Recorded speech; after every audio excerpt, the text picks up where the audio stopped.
last time I drove anything like the Mitsubishi Eclipse, it was called an Eagle Talon, and we were in a 24-hour race in the thing down at Nelson Ledges. 4 of us entered that car in there, and actually we didn't finish. But it's been a lot of years since then, and Mitsubishi keeps pouring out the cool cars. And when they showed us this one in yellow, I couldn't resist bringing it up here to Muskoka to go bombing around on a fine Indian summer evening.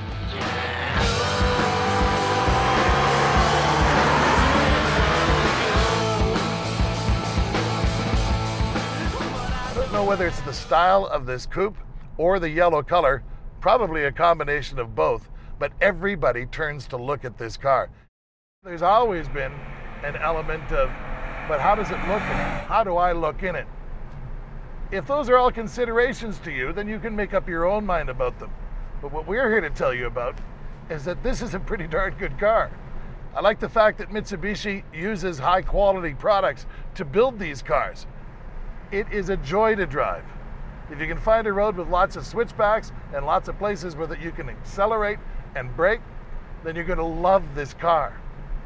I love the way the dash and instruments are laid out. There's nothing here that doesn't need to be here, and very little bling. The finish is excellent as well. Sure, it's not BMW, but it's not far off. There's a great feeling of a grand touring car in this smaller package. It feels good, it feels taut, and it feels well planted on the road. But from low speed, the first time you roll onto the throttle, there's kind of a juvenile attitude. It's got some wicked torque steer, pulls to the right under acceleration, but as far as the suspension is concerned, it's very neutral, very easy to steer, and very, very easy to control when things get just a little bit dicey. You know, if there was ever a tuner car that was thoughtfully built to do all of the things that Tony Tuner wants to do, this is it. For a young guy or a young couple, this car has some utility. There is some kind of a trunk back there. You can get around on it. The gas mileage in this car is fabulous.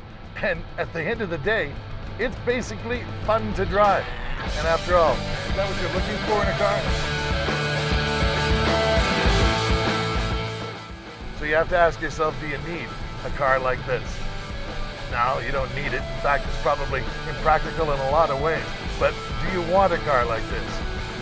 You know what? Even in yellow, yeah, I think I do want a car just like this.